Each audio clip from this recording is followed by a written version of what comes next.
BSLK Stock Monday, is it a buy or not? Watch this 1-minute video till the end to find out. Bold Project Holdings up 25% just like this on Friday last week. And if I look at it from a broader picture, you're going to see just oh my god, yeah. I mean, from like what I've started here, all of these things right now have been just kind of going down.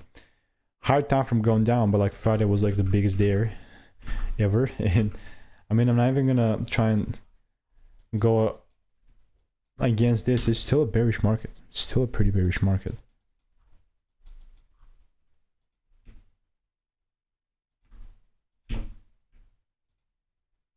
Sure thing, we have the supply zone.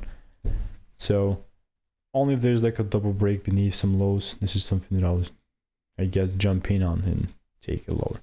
Other than that, if you want to learn to make more money by taking less trades, click the first link in the description and I'll see you in the next one. Goodbye and enjoy.